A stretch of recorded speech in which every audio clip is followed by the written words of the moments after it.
안녕하세요 여러분, 비뇨의학과 전문의 고재익입니다. 지난 시간에는 포경수술이라는 주제를 깊이 있게 다뤄봤습니다. 꼭 수술을 해야 되는 사람들의 기준을 알려드리고 만약에 수술을 한다면 언제가 좋을지 그런 것들을 알려드렸죠.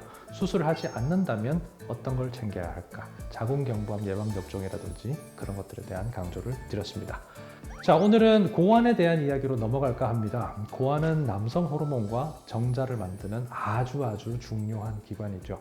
남자가 남자에게 만들어주는 아주 소중한 기관입니다. 오늘은 바로 그 고환은 왜 그렇게 만지거나 부딪히면 아픈지, 왜 그렇게 아픈지에 대한 이야기를 한번 해볼까 합니다. 더불어 남성 호르몬에 대한 이야기도 조금 해보겠습니다.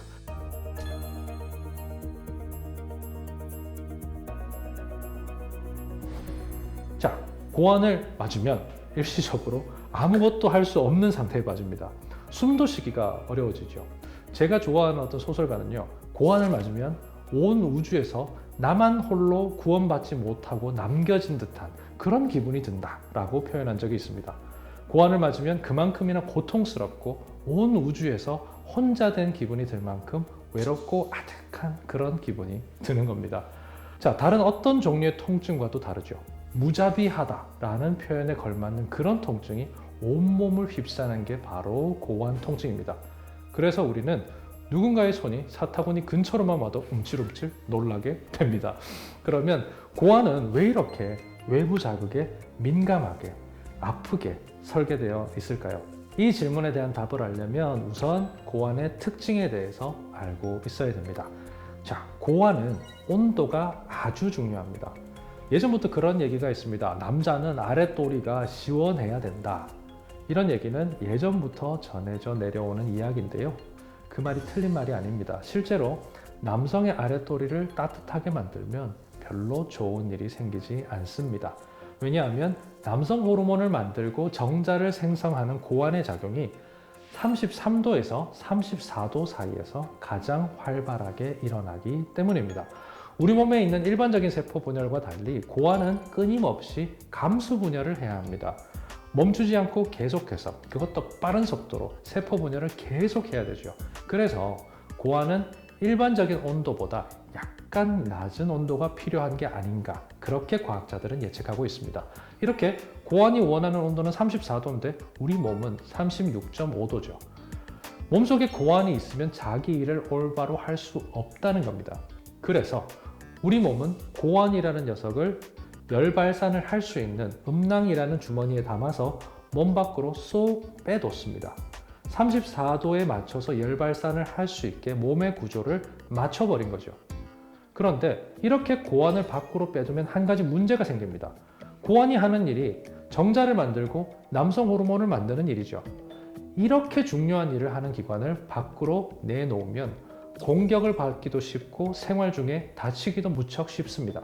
마치 집안에 있는 현금과 귀중품을 까만 봉지에 담아가지고 현관에 내놓고 있는 것과 마찬가지인 경우인 겁니다.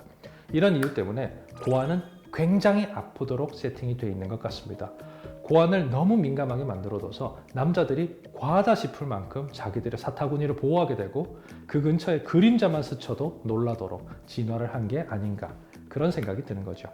그렇다면 여성은 어떨까요? 난소에서 만들어지는 난자 또한 감수 분열을 통해서 만들어지죠. 근데 난소는 왜 몸 밖이 아닌 골반 저 깊은 곳에 위치하고 있을까요? 그것은 바로 아이가 태어날 때 이미 평생 배출할 난자를 가지고 태어나기 때문입니다. 평생 사용한 난자가 이미 만들어져 있기 때문에 난소는 만들어둔 난자를 한 달에 하나씩 동면에서 깨워서 밖으로 배출하는 작용만 하면 됩니다.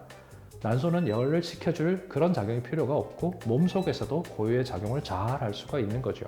고환에서 정자를 만드는 작용과 남성 호르몬을 만드는 작용은 남자아이가 2차 성징을 하는 사춘기에 시작됩니다. 남성 호르몬은 30대에 이르면 최고점에 이르는데요. 그때부터 0.1씩 매년 감소하게 됩니다. 남성 호르몬은 보통 3에서 8 사이를 정상으로 치는데요. 그렇게 치면 평균치는 한 5.5, 6 근처가 정상일 겁니다. 30대 나이에 그 정도의 남성 호르몬을 가진 사람들이 60대가 되면 남성 호르몬은 2.5에서 3 정도가 될 겁니다. 매년 0.1이 줄어들고 30년이 흘렀으니까요.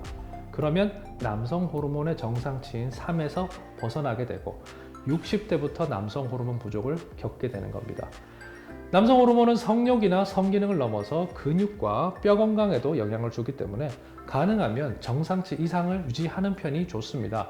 나이가 들고 성에 관심이 사라지더라도 노년의 삶을 위해서 뼈 건강과 근육량은 무척 중요하기 때문입니다. 남성 호르몬이 떨어지는 것을 막으려면 우선 고환의 온도가 올라가지 않게 주의해야 합니다. 일단 온열 매트 위에 항상 앉아 있는 걸 피하세요. 직장에서 춥다고 열선으로 엉덩이 밑에 작은 전기 방석을 쓰시는 분들이 있습니다. 아니면 운전을 업으로 하시는 분들은 늘 시트에 열선을 켜두고 다니실 겁니다. 이렇게 지속적으로 해운부를 뜨겁게 만드는 것은 남성 호르몬에는 직격탄입니다. 엉덩이를 뜨겁게 만들어 고환의 온도가 올라가면 남성 호르몬이 덜 만들어지니까요. 그리고 사우나를 너무 자주 즐기시는 것도 정자 형성이나 남성 호르몬에는 영향을 미칠 수 있습니다. 그래서 매일 사우나를 가시는 것도 가급적이면 피해 주시는 것이 좋습니다. 젊은 분들의 경우는요, 노트북을 무릎 위에 올려놓고 쓰는 경우가 많습니다. 그런데 이런 행동은 기계에서 나온 열 때문에 고환의 온도가 올라갈 수 있고요.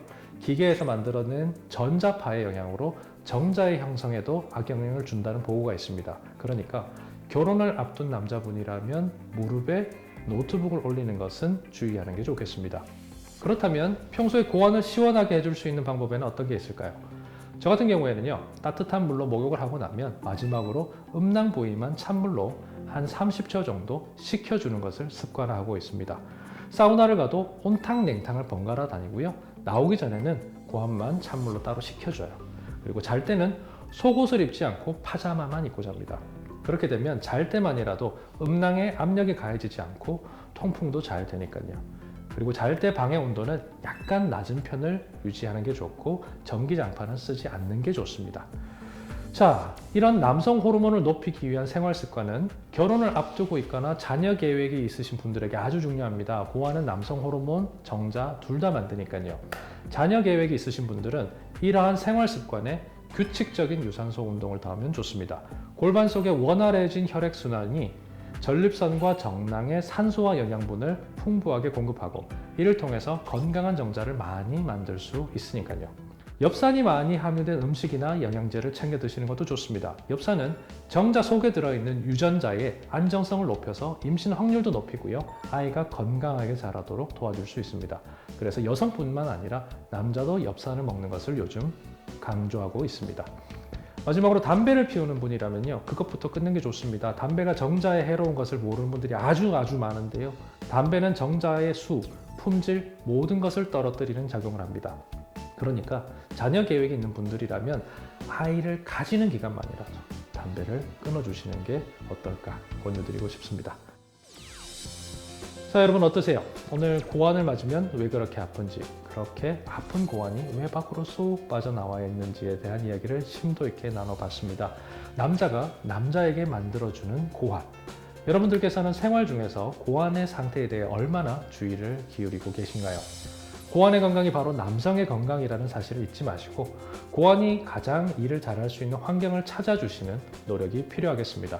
다음 시간에는 고환의 통증이 생기면 어떤 질환을 의심해야 될지, 어떻게 대처할지 그런 이야기를 나눠보도록 하겠습니다. 오늘 영상이 흥미로웠다면 좋아요와 댓글로 응원해 주시고요. 저는 다음 영상에서 다시 뵙도록 하겠습니다. 감사합니다.